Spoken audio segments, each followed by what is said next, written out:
So welcome in, my fellow hustlers, for another episode of Design MBA, which is a real-life MBA program for designers, where we interview design hustlers so you, my designer friends, can learn, and including me, the skills and mindset necessary to launch your own business venture.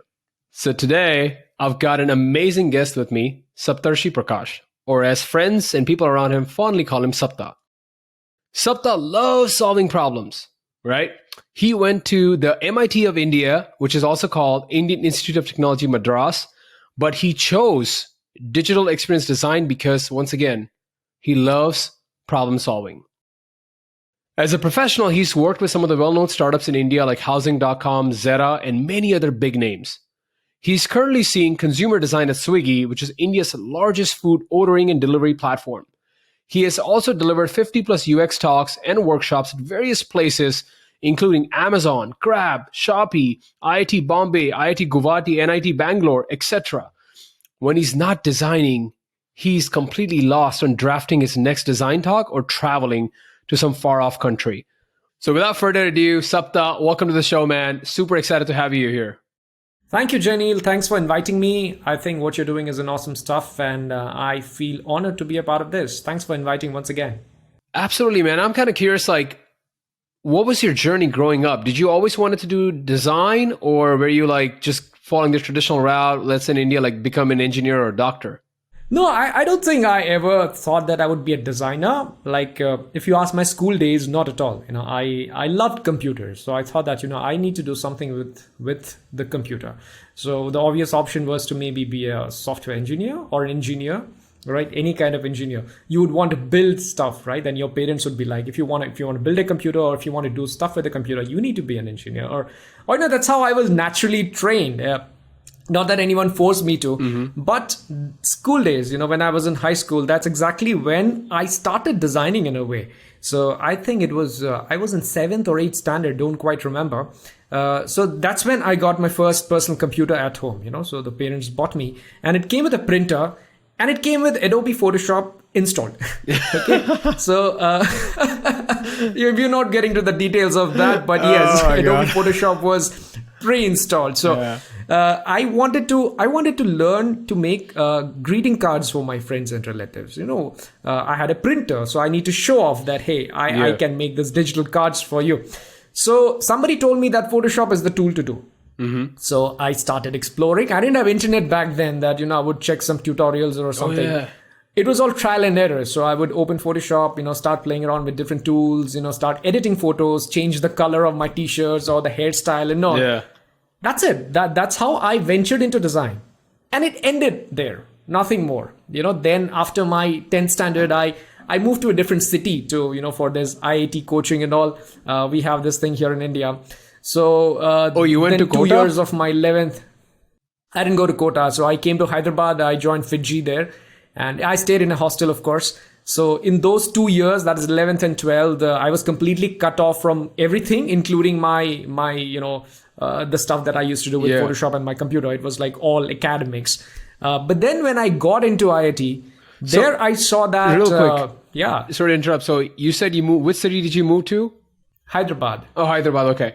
And, for 2 years, you're planning for IIT. And, it's one of the most competitive exams in the world, the IIT-JEE. I remember my tuition teacher telling me something like, "Tumse nahi ho paega," which translates to, you're trying, but unfortunately, you're not going to make it. So try looking at other options. So did you feel that you're going to break into the IITs, or did you feel like you had that caliber? There's a lot of luck factor in it. Because everyone puts effort and everyone is, fairly intelligent to appear for it. Yeah. But then what happens on those 6 hours, it used to be 6 hours back then in our time, 2 papers. Yep. So what happens during those 6 hours, you never know. Yeah. So I have seen a lot of people who were seemingly better than me when, we were in the classes and all, but they couldn't make it. And then, there were people who were not as good as me, made it in a better way than me. So you can't really say what happens on the final day. So there's a bit of luck factor as well. But I don't think there is anything extraordinary about it. Your concepts needs to be very clear. I think that's the point of IIT-JEE exam. That's what differentiates it from the other competitive exams, at least out here in India. So, you need to get to the core of the problem, like they say, right? Only then you'll be able to solve. So none of the questions that they ask are, apply a formula and you get the answer. None of the questions are like that. So, yeah. So what was your, the All India rank, or the AIR as they say it? Remember? Okay, I think it was around 1800 something, if I'm not mistaken. Wow. Yeah. So when you got into IIT Madras, and it was just like one of the top sought after IITs, how did your perception change? Because it's like almost like if somebody gets into MIT, I mean, they must feel similarly how you got into IIT, like, okay, maybe I'm a genius. I've got this, like, did it get to your head, or like, how did you deal with that? Not at all, because honestly, I mean, I would hope to be a genius someday, right? But certainly haven't been one yet. So I think the great thing about IITs are that you get to meet a lot of people, seniors and juniors and your batchmates who are extremely good at something or the other. Doesn't have to be academics or engineering all the time. So IIT is a kind of place where you may find an extremely good, say, musician, an extremely good guitarist, an extremely good cricketer, an extremely good designer, filmmaker. You will find all those sort of people. Okay, so I would say excellence is highly valued in a place like IIT, and everyone strives towards that. We literally grew up in IIT listening to stories of seniors who had done wonders in very short time. Oh, wow. So there was we had this cultural fest called Sarang. Okay, so every year we would have Sarang, and there was a teaser that would be made for the festival every year. So we would see one teaser, very beautifully made teaser. Okay, for one of the past editions, and then we would hear stories from our seniors that this teaser was made by so and so person in just one night. Oh, wow. So at night the guy had no clue how to use After Effects or video editing, so he spent the whole night browsing tutorials, learning stuff, and the next morning he had this wonderful teaser in front of him. So we grew up listening to such stories. So it made us felt like, okay, if he can do it or she can do it, I can do it too, right? So that's the kind of motivation which I got to live with. And I would say that's one of my key takeaways from IIT. So I wouldn't say that, IIT taught me to be the best electrical engineer or the best something. It gave me the confidence that I can do anything if I put the right effort. Okay, so I think that has come a long way with me. And even today, even till date, if I see something and I don't get scared of it. I know that if I spend a couple of nights or a little more time, I will be able to master it because I have seen my seniors doing it. I have seen myself doing it. So that's the confidence that prevails in a place like IIT, I would say. So basically IIT taught the pursuit of excellence is more important than just the end goal. Is this what I'm getting from you? Yes. But now it's like a double-edged sword. If you have everyone around you who's trying to like be the best at whatever they're doing, it's in a way, it's not a rat race, but you're still stuck in that competition. So did it ever kind of like wear you down? Like, oh my God, everybody's trying to compete here. Well, not really. It's not that everyone's trying to compete with each other out there.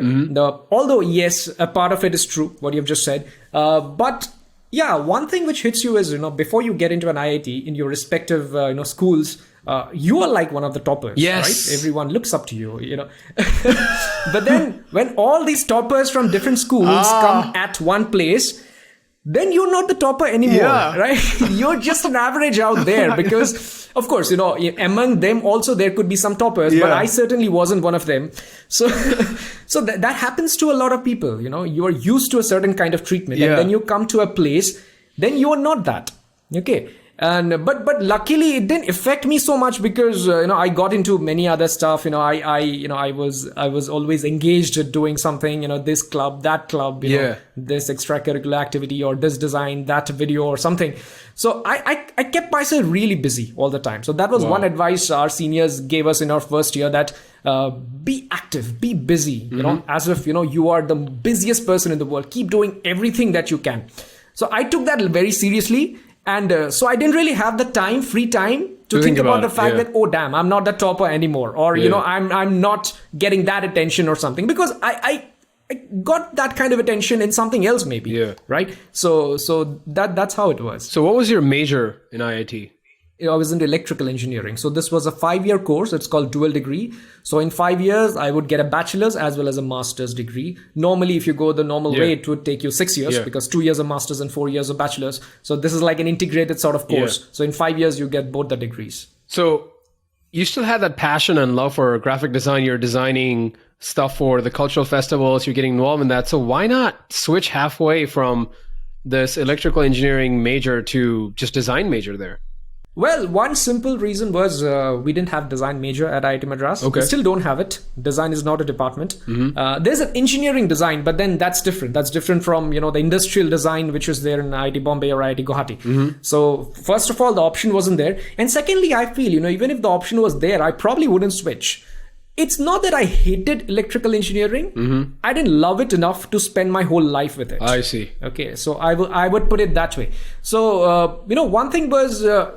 one thing which makes you good or makes you desirable in the world is, of course, everyone is good at doing what you like.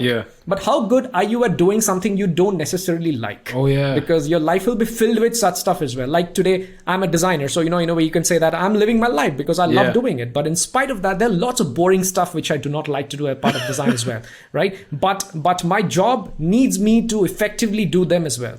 So, that kind of taught me that I don't really like electrical engineering so much, but I still have to write my exams.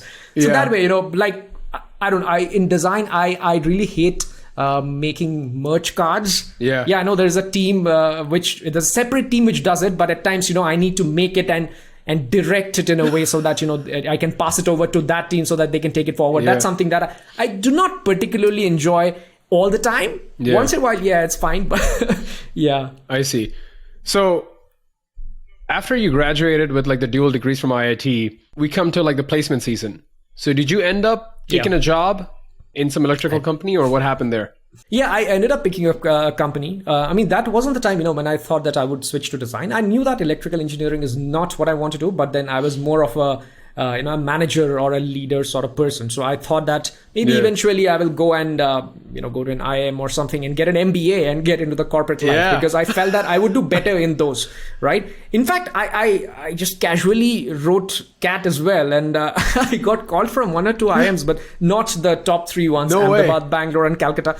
I didn't go for the GDPI as well because they were the new IIMs, like the Rohtak and Kozhikode, the new IIMs. I didn't really want to go there because I felt that it would undermine my IIT degree. I was so arrogant to say it that way, but I just didn't go. Okay.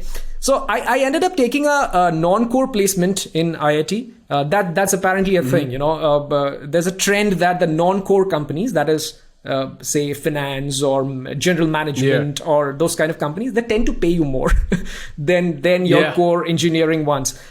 So that wasn't the main reason. I think I wanted to get in that kind of a role. So I got into an MBA sort of role in my first job that I got from my campus placements. It was an American multinational company. And of course, the office was in Bangalore, and I was a project manager there. So I thought, okay, good enough. I'll get to be a manager right from my day one. And till then, I never thought that, design would be a thing, because design would always remind me of that guy who sits at the Xerox shop. You go and he quickly designs something on Corel Draw.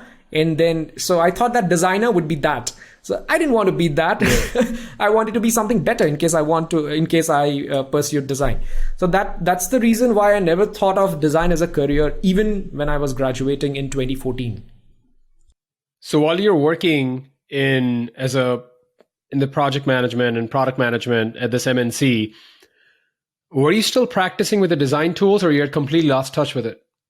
I was still practicing. I was casually, I would do something. And that was when, people started saying that, there's nothing in graphic design. You need to start making interfaces. UX and UI is the thing, right? So I would just casually try my hands at something. Okay. So it's actually then when I got the opportunity. So the year was 2015. That was 1 year after I took up this job. That was the time when, people started talking about design and startups out here in India. Okay, so there was this company called housing.com. I'm sure you know about it. Yeah.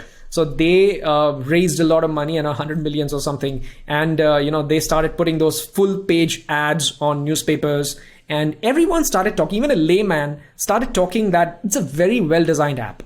It can be compared to the to the ones in, say, in San Francisco or the Bay Area, the kind of products which are made. So everyone started talking about housing.com.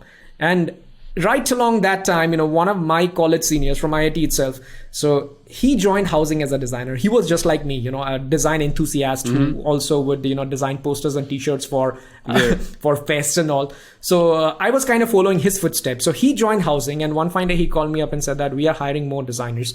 So would you want to join? So, that's exactly how I professionally got into design. So it was that senior of mine who referred me to housing. And you don't even have a design resume or a portfolio or anything at that point, right? Yeah, nothing at all. So, that's what I said, First of all, like I said, everyone was talking about the design of housing. So they were even saying that that's the best design team in India. So what happens? You naturally feel that, am I even qualified enough to work for the best design team of India? I don't even have a degree. I don't even have a certification in design. So will I? What can I do there? So I asked the exact same question to my senior. So he said that, don't worry, design is less about aesthetics. Of course, you're good at aesthetics as well because, we design posters, t-shirts and all. It's about thinking. It's about analytical, able to break down problems and stuff. I said, okay, let's give it a shot. And he said that, don't worry about portfolio. Whatever you have, just share with them. And they will give you a case study. They will give you a problem to work on. So give your best at that. They'll give your best at that. The assignment, like they say. So that's what I did. My portfolio, which I sent to them back then, was hilarious. Okay. If I see that kind of a portfolio today, I would reject. I'd say that you haven't worked hard enough. Just a greeting cards. Oh my God. No, not greeting cards. So, I thought that, this is going to be a UX role. So let me quickly make some UX related stuff. Let me make some mobile screens and give superficial stuff mostly. So that's what I had given. So I know that it worked back in 2015, but it's not going to work in 2020. So it's way more competitive. Yeah. So, and then they gave me an assignment, and there I worked really hard. I remember I took, what was the assignment? It was a simple, calendar app or a weather app or something like that. But I remember that I considered each and everything, every detail. What would happen if this goes wrong? What would happen if this is happening, that is happening? So I considered all the cases. So I think that impressed them. I don't know. No one ever told me, but now that now I look back, I feel maybe those were the reasons why they thought that I could qualify to be a part of housing's design team. And that's how I professionally got into design. Yeah. It's almost like you're taking use of your engineering degree, because part of the thing we were taught in engineering is to kind of think about all these different scenarios. Like, if this happens, then what are you going to do? If this happens, what are you going to do? And it seems like you're taking that analytical thinking that you learned for all those years in engineering, questioning the why, what if this happens? Sure. And then you pretty much, I think, you applied that to that design challenge of the calendar app. Yeah, absolutely. And and not just that, even before engineering, like I told you, right? IIT-JEE is a kind of exam where you cannot crack it with the formula by learning the formulas alone. Yeah. Right? You need to understand the core of it. What exactly is happening? Because the first level of solving happens inside your head. And the second level of solving only happens on paper and pen, where you calculate, maybe apply some formulas. So the first part was something which is very important for design. Right? So it's like getting to the core of the problem and not just on the skin. So you need to understand what exactly is wrong and fix that, because that's going to make the impact. So and until today, every work that I do, it involves me going to the core of the problem. What is actually the problem, so that I can solve it well. Wow. And now you had a very well-paid job at the MNC where you're working in sort of like a leadership role. It wasn't a leadership role, but it was a job with a fair amount of authority, I would say. Yeah. So were you worried about this is your first job in design? How are you going to do the negotiation and the salary? Because I'm not sure even if they had all the publicly salaries available on Glassdoor at that time. So were you worried that you might not ask the best rate or the best offer? So you're talking about my first design job? That's at housing? Yeah. Yeah. So there I didn't negotiate at all, because today I tell everyone that, interview is a two-way process. You interview the company and the company interviews you. But, right back then it's like, just let me in somehow. So that was my attitude inside. Of course, I didn't say that out. But they gave me a really good hike. Okay. So I think housing was known to be one of those companies which pays really well. And they were actually redefining the things. Before housing, every other company would not pay the designers as much as developers or any other role. Designers would always be underpaid because no one really valued design as much. So housing was the first company, where they made all kind of payments, like consistent. A developer, an engineer, a product manager, and a designer would get paid in the same way. So that way, I think they gave me a very good hike, and I had nothing to say over that. I was actually grateful that they offered me a job and found me capable enough, and I was happy with whatever they gave me. So there was no negotiation, like that was out of the question. Wow. So now the first day on the job, you clear the interview, they send you the offer letter, and then you start on Monday, let's say. So you walk into the office. How are you dealing with this imposter syndrome, which is like, okay, I got the job now, but I still don't have a degree. I mean, I haven't worked at a design company, and now I'm designing one of the best apps in India. Like, how did you deal with that? Oh, that was tough. First 1 or 2 months were terrible. I had this imposter syndrome, like what you've said. I felt back then, the team was really big at housing. I was the 40th designer, if I'm not mistaken. Oh, so I was like one of the 40. There are 39 other designers. Okay. And I somehow had this feeling that everyone else is better than me. Okay. Oh. That's what I thought. Okay. And then I would see people doing amazing stuff, putting it on Dribble and all these places. And, the entire world is like going gaga over how good a design or how good a concept somebody has posted. It made me feel I have a long way to go, right? And I remember my first project was it's a very silly one. Now I had to make one model, right? Housing was like real estate. You could find houses for rent and buying. So it's like when a user clicks on yes, I'm interested, you contact the developer or the agent, right? So you fill in your name and your numbers and all, phone numbers and all kind of gets pre-filled, and then you click on send. I had to redesign that. Okay, that was my work. And I did a terrible job. Now that I look back, I did a terrible job because that was the first time I was designing professionally for a company. My heart would always be beating above 100 BPS because I didn't know what was happening. And I was made to do that. And I got some very critical feedback in my second week itself. I was reminded that, hey, listen, you are still under probation. And if you do not do well, we're going to kick you out. So that's how they said it in a sugar-coated way. Right before that, my job at MNC was, how MNCs are, right? They're like extremely stable. Unless you go and slap your manager, they're not going to let you out. You're not going to get kicked out, Exactly. And then I'm here at a startup, and on my second week itself, I get this kind of a feedback. So, but luckily I took it in a very positive way. And I had colleagues out there at housing who were forever ready to help me out. So, I would go back from office and then, just check the files of my colleagues. How are they doing? How are they thinking? How are they building a screen? I would, read up a lot of things in the internet. What are the good practices, best practices, and all. So I would say, that the first 1 or 2 months at my housing, I learned the most. I learned the most ever in my career, I would say, because it was much needed, right? And I think it kind of paid off because 6 months after me joining, there was a massive layoff at housing. And I said, the team had 40 members and it got reduced to 9. So they laid off how many? Some 31 members they laid off. Okay. Yeah. I thought I would go.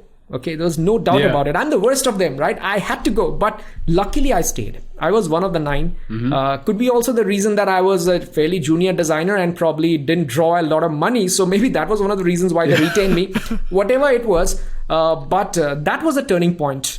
Because I know that if I had got laid off 6 months after joining design, I would never get back to it. I'd probably take off another job or head over to one of the colleges for an MBA. Go back to the MNC. Yeah, MNC or an MBA something. I would certainly not go back to design. But so that's why I would say that's a turning point. And after that, actually, I did some good work at housing. Because otherwise, 1 by 40, you're just painting one small pixel of the huge picture. When there are just 9 of them, you get to do some considerable amount of work. And that's exactly happened at housing. That's insane, man. Talk about luck and timing. I had a similar journey where, my background is electrical engineering from Nirma University, or fondly called as the university by the same guy who made washing powder, Nirma. Oh, really? Okay. Yeah. Okay, the same awesome. guy, Karsan Bhai Patel. Okay. I did my undergrad in electrical and EC is they call it, electronics and communication. And then I moved to Dallas, Texas and worked at Texas Instruments and Intel, again in the hardware and software field before I moved to design. So I remember that time where the first time my job at in design at AT&T, and just similar to you, there's like about 100 designers, and there's this ego involved that, are they going to call me out as a fraud? Like, should I ask somebody something? And there's only so much you can Google online. Yeah. So how did you deal with like overcoming that ego and saying that, hey man, I don't know how you do this interaction, or how do we do this? Can you please teach it to me? How do you deal with that? I just went ahead and said, so I knew that, yes, I was not a fresh out of college, but I was just 1 year out of my college. So I knew that, I need to learn. If I were to live, or if I need to survive in this industry, in this company, in this field, I will have to learn. I'll have to be shameless and ask the silliest questions and burn the midnight oil and do everything possible. Because like I said, I had that feeling, right? If they kick me out, what do? I have taken this decision. I have quit a very stable job, a very good job, just to follow this. Now I'll have to do justice to it. It's not just about qualifying the interview. It's about sustaining, right? The journey is much more important. So, and I would say my manager at housing was very friendly, and she would guide me a lot. Like, I think she was also one of the reasons why I didn't get laid off, because maybe she figured out the potential or whatever, right? So she said that, go and speak to other people. There are wonderful people in this team. Go and speak to them, understand how they think, how they do a certain thing. I went and exactly did that. So there was another designer at housing. His name was Rama. He's a great friend today, of course. He's like almost like a family. I remember I went to him. I went and said, I'm trying to make this, something that I was working on. So how do you think I should approach? So, he gave me a bit of feedback, do this, do that. And he was also into motion design and interaction. So he showed me some interesting things. I remember he showed me the iOS app of Google Chrome. There was a pull down or some sort of an interaction back then in 2015. So he said, see, this is how people out there think. Everything doesn't have to be something, a box on the screen that you tap. There could be many interesting things that you can talk about. So he told me that. Then I asked him, where do you do all this interesting motion design? He said, I use this tool called After Effects. I said, okay, I need to learn this.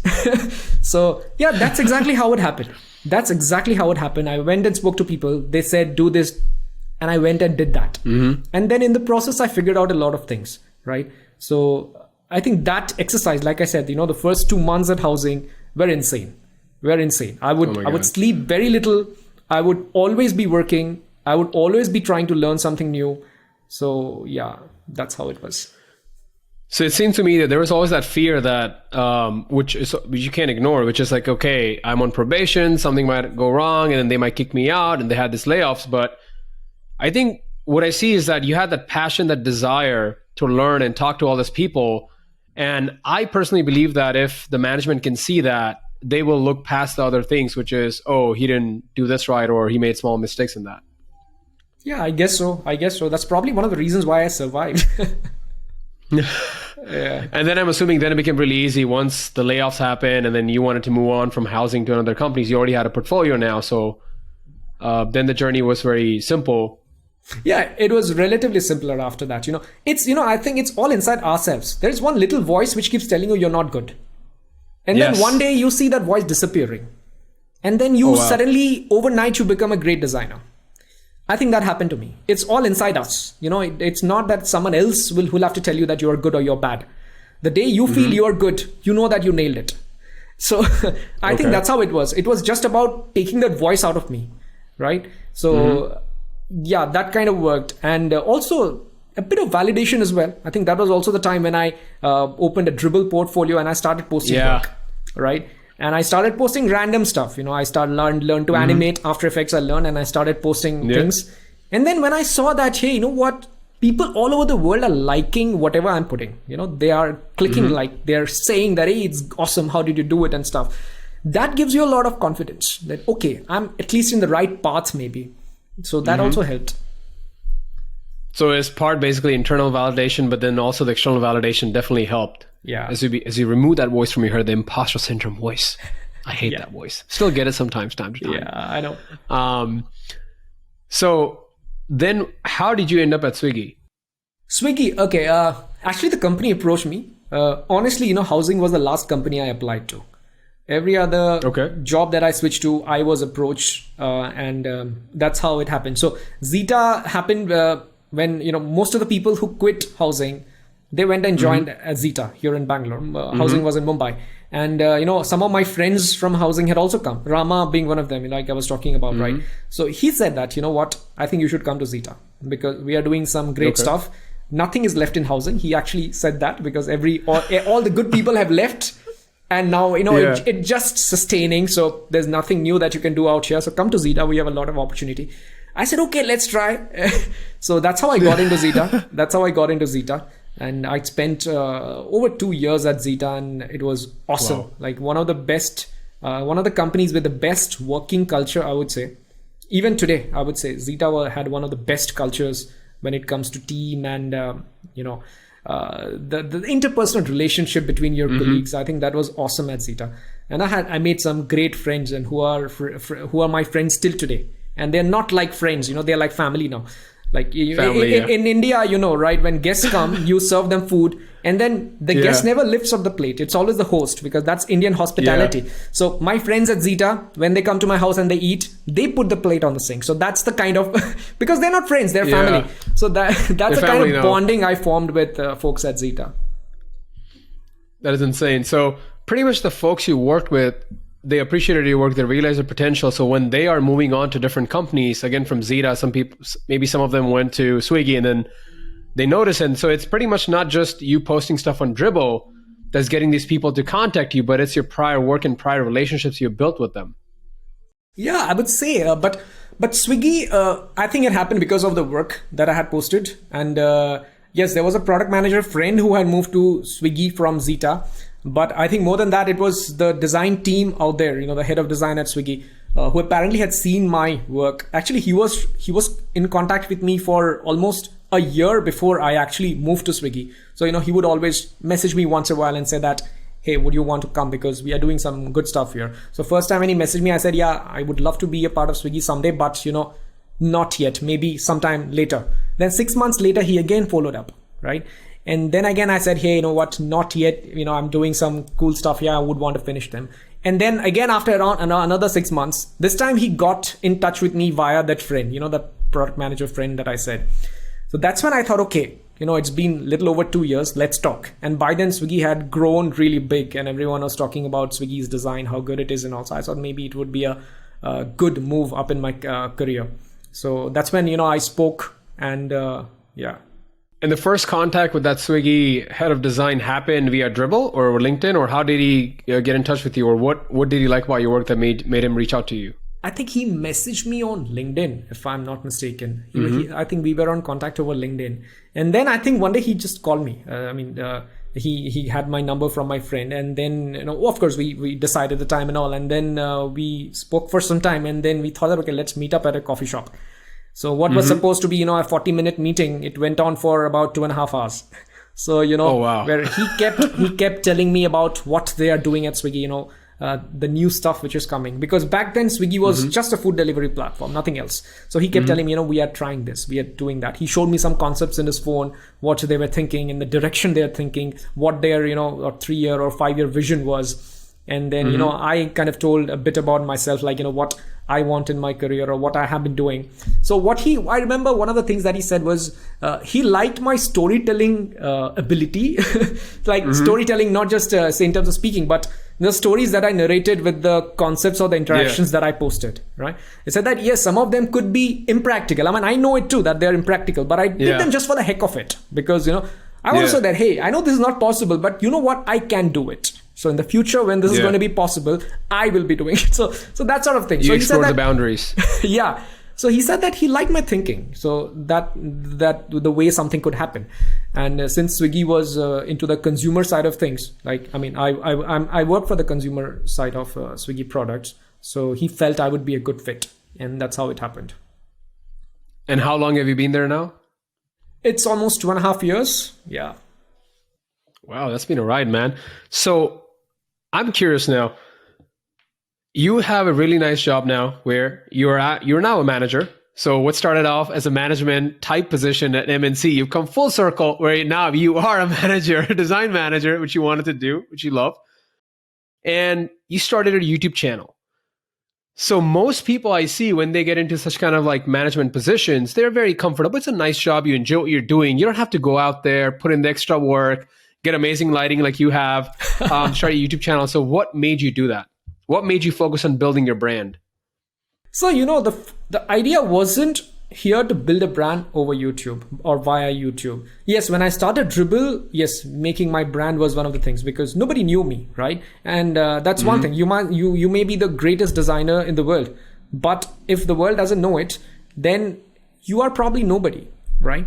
So when I started Dribble 5 years back, so that's when I thought that, I need to show off to the world, or I need to show off to the people and establish myself. But YouTube wasn't really that thing. YouTube happened because even before YouTube, for the last, I think 3 or 4 years, I've been a very active speaker, offline events, Okay. So I would go to, I would get invited to different conferences and colleges and companies where they would want me to, speak about design or conduct a workshop for them. I've done it in India and also in some places overseas, right? So where I would professionally be invited for this. Okay.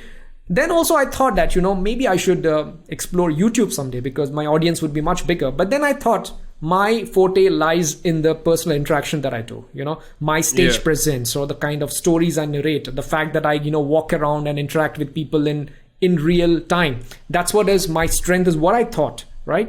But then this lockdown happened during COVID, and that didn't change anything. People would still reach out to me, but now for online events. And then, I thought, okay, I'm not really the best person for webinar, but let's try. Then I tried webinars. And actually the response was better because the audience would be much larger because it's not bound by geographies. So, I mean, someone could be listening to me from Canada, from Singapore, from different parts of the world, which wasn't possible before. I would only be restricted to the place I'm speaking at.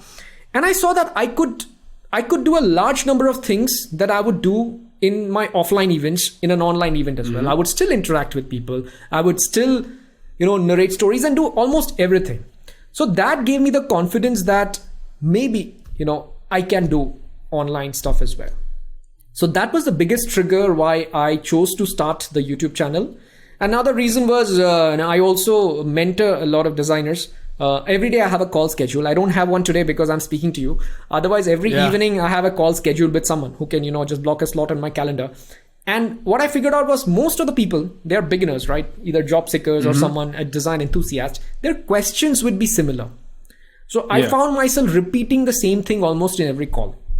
Okay. So it's like, I don't have a degree. How do I do? Yes, I have an answer for that. But I did this, but I'm not able to do that. So what do I do? I have an answer for that. So I thought that, what if I could make videos for all of them? And next time somebody asked me a question, I was like, hey, follow that video. Yes. Right? So that's how YouTube happened. And do you remember the month when you started it? Yeah, I remember. It was end of May, beginning of June sometime, in May, June, something. Yeah. 2020. 2020, yes. Oh, wow. And how many subscribers have you now? I touched 10,000 just 2 days back, I guess. That is insane. In such a short time. Yeah, it's short, I guess. Yes. I'm grateful to my viewers, I would say. So how do you manage the workload between, I would say, the Swiggy day job, then you've got, making videos on YouTube, because I see you make a lot of video tutorials, and that probably takes some planning and scripting. Yes. And then you've got the mentor calls that you're doing to help other people break into design. At times it gets difficult, but I have this thing that I will never compromise on the quality. So that's what I have in my mind. I know a lot of people say that you don't have to be perfect or even near perfect. As long as you're 70% there, it makes no difference whether you're 70 or 100. Many people say that. I know that if I follow that, I'll be able to churn out more videos, but I don't want to do that. Correct. I'm fine if I do not post every week or every 2 weeks, but as long as I'm not convinced of the content that I'm pushing, I will not make a video, right? In between, I was, I think, consistent enough and I posted every week. But last, I think, couple of weeks, I couldn't. I have been posting every 2 weeks now because, I've been involved in a few other things. So, I didn't really have the mental space. So I thought that, no, I wouldn't want to do a substandard job. So I would rather wait, and only when I have that space, I would make it. So I've given a pause of 2 weeks until my previous video, which I posted just 2 days back. So that's what I have been seeing. It gets difficult, but nights nighttime is the right time for me. And that's again something my college taught me.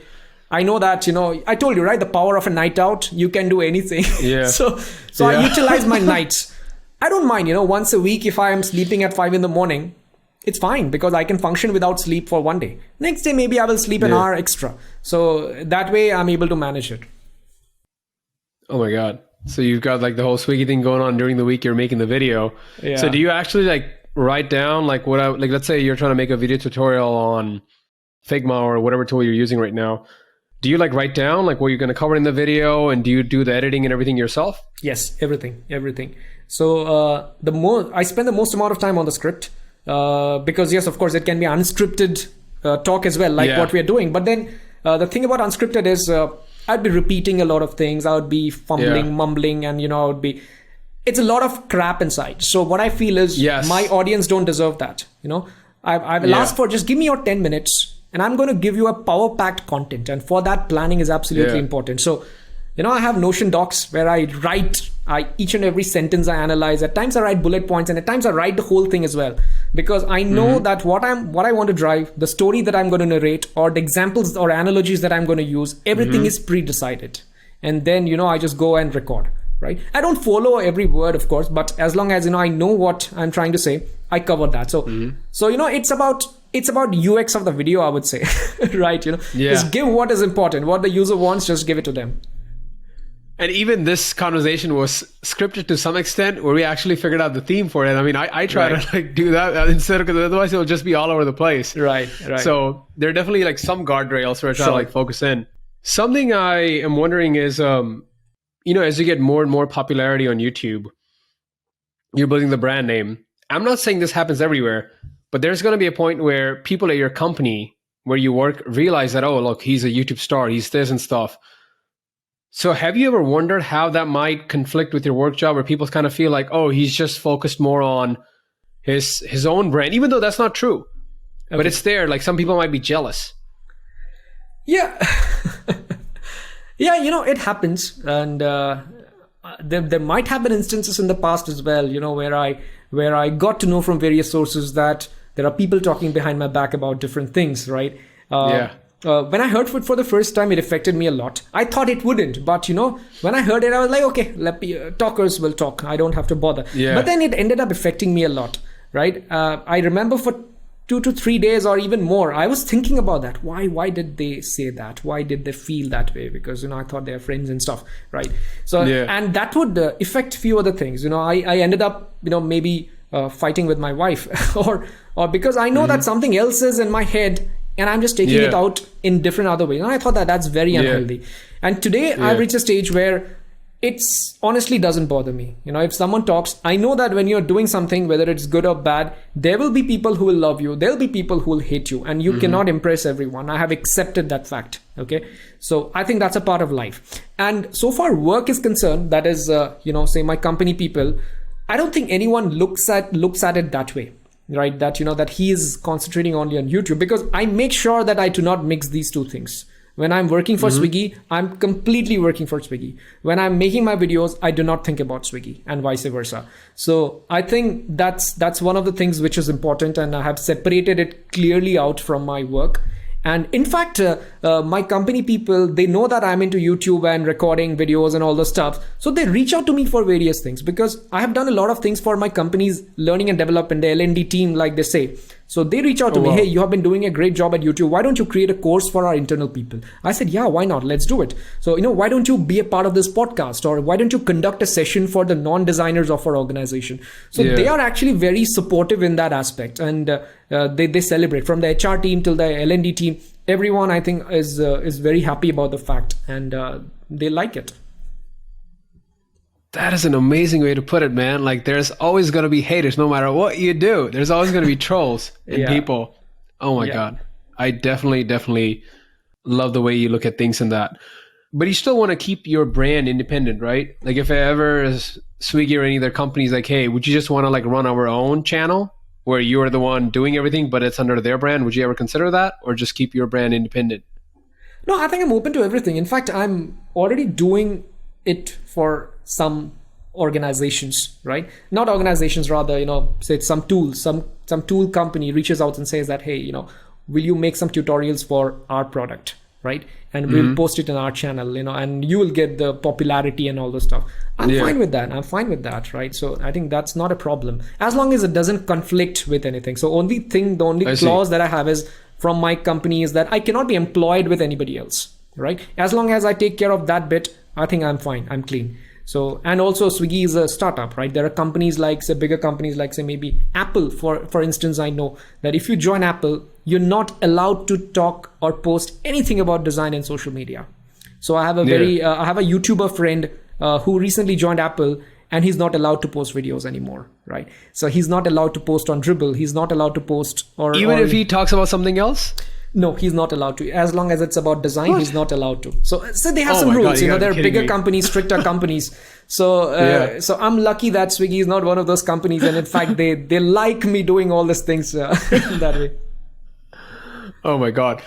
So what advice would you give to anybody listening, or anybody listens to it afterwards, or somebody just wondering, I don't have a degree in design, but I do want to break into design. What would you tell them now, having gone through that path? Well, I would say, look at the examples, right? Some of the best people that I have worked with didn't have a design degree. Okay. So I think as of today, in 2018, 19, 20 is when people started feeling that, design is a good job. It pays you well and stuff. So they started studying design. But before that, it wasn't the case. So, the senior people in the industry, many of them haven't really studied design. They have all self-learned. They've learned from their experience. They've learned from the internet. They've learned from the people around. And it is possible, because design largely is about common sense. And as long as you're able to make use of your common sense in the right way, and of course marry it with a bit of design specific skills, could be tools and stuff, I think you would be good. But what is important is, like self-learning anything, be it design or anything, discipline is very important, because there's no one who's watching you. There's no one who's going to take your examination and then say that, hey, you have passed or you have failed. There are no test papers or anything. So you're all by yourself. So you are everything. So for that, you need to be very disciplined. And that is important if you want to crack into this field all by yourself without having a degree. And what if someone doesn't have a portfolio with design projects in it? Then you make it work towards it. See, portfolio is really important from a job finding perspective. So if you're looking for if you want to apply for a company, portfolio is the first thing. Resume isn't important. We don't look at resume at all. I don't know about other companies. I'm just talking about the kind of companies that I have worked for, the startups. No one really cares about your resume. It's just that, once you have offered, once you started working, the HR may come and say that, hey, can you give your resume? I need to keep it in the file just for the records. So that's about it. Well, resume. But portfolio is everything. It's the face of a candidate so far design is concerned. So I would say, while you're self-learning, work towards your portfolio. Right? Many people say that I haven't worked for any company. I haven't worked on any real projects. So what do I have in my portfolio? You can always have mock projects. I think, I covered this topic in one of my YouTube videos as well. So you can always think of any problem that the world has as of today. And can you think of a solution, digital in this case, because we are essentially talking about digital product design here. Can you think of a product which can solve it? And can you work on it as if it was a real product? Right? Because you see, the product may be a mock one, but your effort is always real, right? So as long as the thinking and the effort that you put towards it, as long as that is real, I think you're good. So you can always have a portfolio, a case study with a mock project or a mock app or a website in it. And how do people find you, especially on YouTube and other places? I think YouTube is a good place. I'm available on every social media. I'm there on LinkedIn. I'm there on Instagram. I'm there on Facebook, every other place actually. And in case people want to get on a call with me, I have my Calendly link, which I share with all my YouTube videos. On the description, you will find, get on a call with me. So you can click on that and see what are the available slots on my calendar, and you can go and book a slot and get on a 30-minute call with me. So all those options are there. And that's free, right? Yeah, that's free. But I have a paid slot as well. The reason was to create some friction, because all my slots, it's very likely that if you go and browse that, you would find that all my slots for the next 1 month are booked. Okay. Yeah. So that's the reason. There are many people who reach out and say that, hey, I have a very urgent thing.